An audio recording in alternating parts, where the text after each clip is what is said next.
Hello, everybody. Today we're going to learn daily Tanya for Yud Beis Elul Tafshin Pei Daled. So today we're starting a new chapter, new letter, as it were, and let's get into it. Yud Daled 14. לעורר האהבה הישנה וחיבת ארץ הקודש. So he's calling, the Alter Rebbe is calling out to his Hasidim to awaken the love of Eretz Yisrael that all Yidden have, but he wants to bring attention to the value of Eretz Yisrael. And he wants this love להיות בוערת כרשפי אש מקרב איש ולב עמוק. He wants this love for Eretz Yisrael. He's calling on his Hasidim to feel love for Eretz Yisrael like a burning flame from the depths of one's heart. כאילו היום ממש נתן השם רוחו עלינו. As if it was only today that God bestowed upon us his spirit, רוח נדיבה, a spirit of generosity, or a generous spirit, right? That could work either way. בהתנדב עם למלות ידם להשם ביד מלאה ורחבה בריבוי אחר ריבוי מדי שנה בשנה הולך ועולה למעלה ראש. Okay, so this spirit of generosity, or this generous spirit that he wants to awaken in his Hasidim, is a spirit of generosity towards the at the time, this is a little bit of history, the at the time new Hasidic community in Eretz Yisrael. The students of the Baal Shem Tov had made Aliyah to Eretz Yisrael.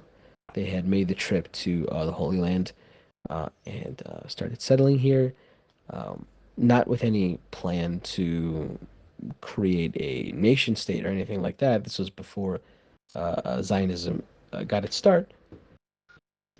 It's about 100 years before.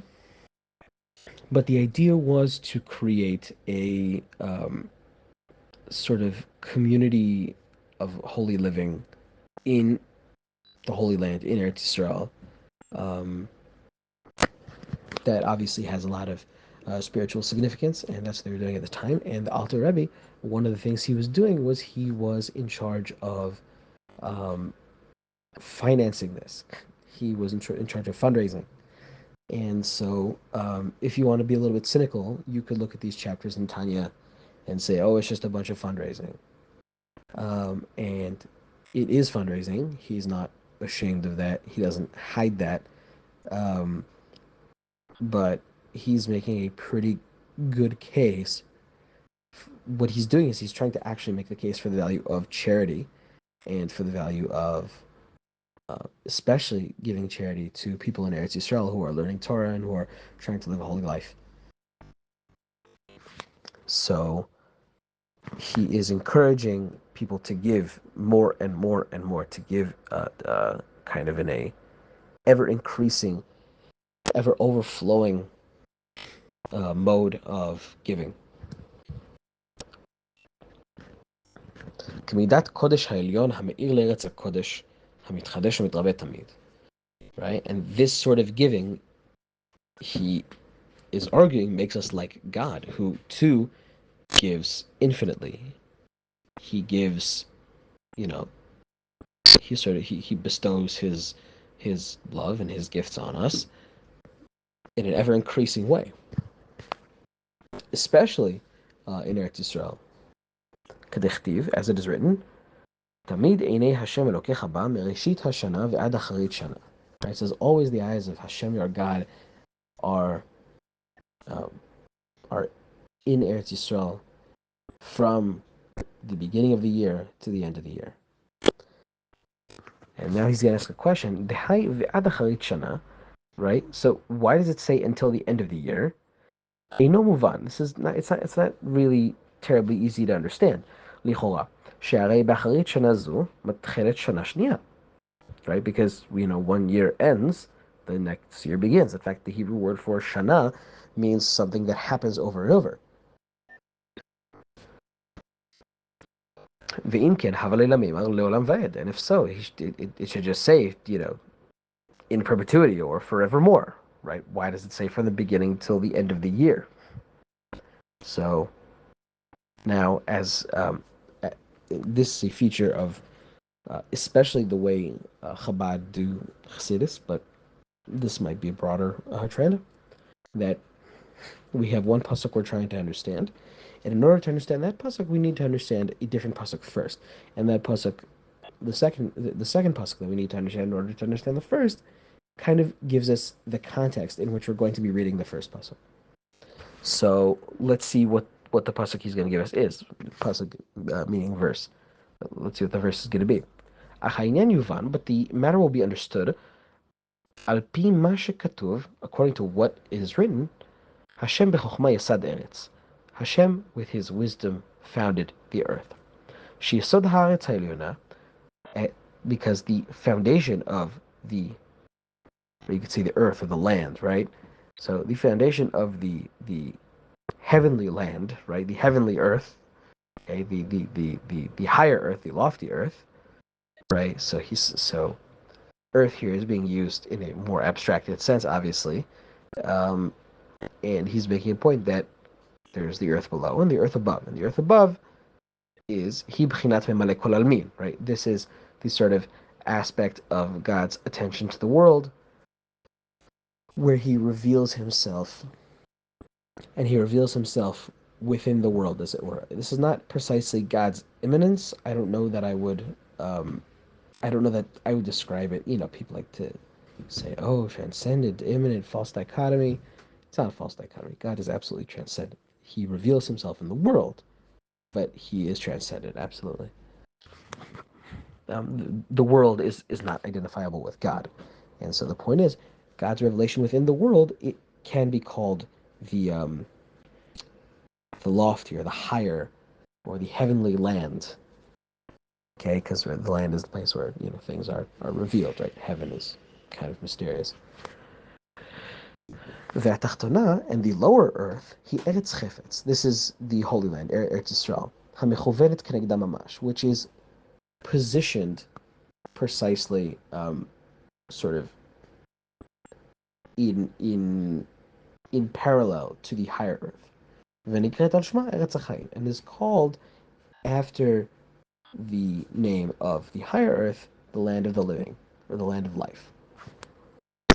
Okay,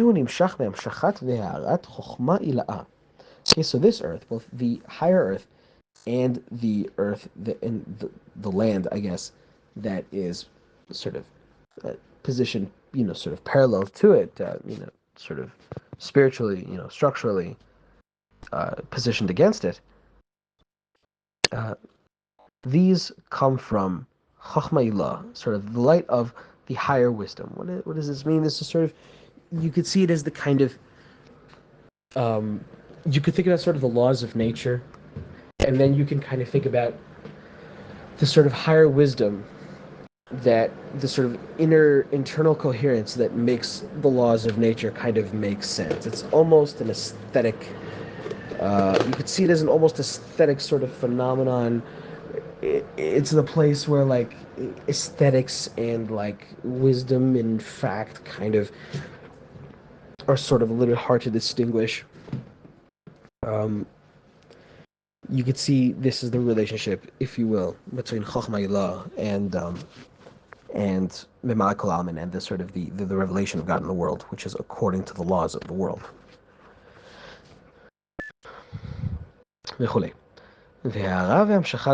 Okay, and this sort of, if you will, this um, eminence, or this emanation of this wisdom, sort of as it kind of emanates out into the world, right, into the place of constraint, where what this wisdom does with that constraint is create order and law, right? So as it radiates in there, it bestows a new light every year. So we're coming up on Rosh Hashanah. So every year, right, year has a beginning and an end, it has a structure. And as the years go on, right, so you can think of the structure of the year as permanent, but it's also built atop of all the years that came before it. Right? People like to draw this sort of spiral, this sort of semi-progressive idea that you have a spiral of history where sort of certain things happen in cycles, but they also stack on top of each other. So people make a lot of that in terms of like, progressivism and, Hegelian, whatever.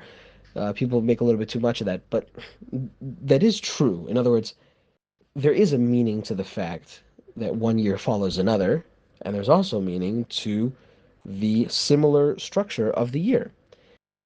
And so we could think about it that way. Again, I don't want to go like really into that sort of Hegelian understanding, but just sort of to make it a little bit closer and easier to understand, just the basic fact that one year follows another, I mean, there's sort of something new that is being revealed to the world, right?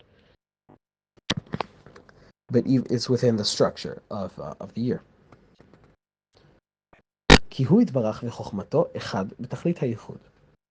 ונקרא בשם אור אינסוף ברוך הוא, right? Because Hashem and his wisdom are completely united and they are called Or Ensof, the light of infinity, or the unbounded light, right? God is not bound by anything, transcendent, as we said. שאין סוף וקץ למעלת וגדולת האור והחיות הנמשך ממנו יתברך ומחוכמתו. Like, there really isn't a limitation to God's bestowal of wisdom. But however, God did create this limitation, and He is sort of abiding by that limitation, at least as far as His revelation goes. So, how do you kind of reconcile that? Well, you reconcile that by there's a greater sort of bestowal of light every year. It happens gradually. Okay? בעילוי אחר עילוי, עד אין קץ התכלית לרום המעלות למעלה מעלה. Right? So, God's light, God's sort of gifts that He bestows upon us grow every year.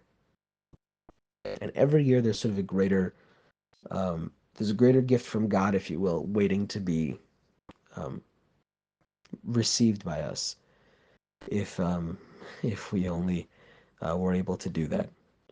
And so we're going to come back to Eretz Yisrael and Tzedakah after this, but that's all for today. All right, take care.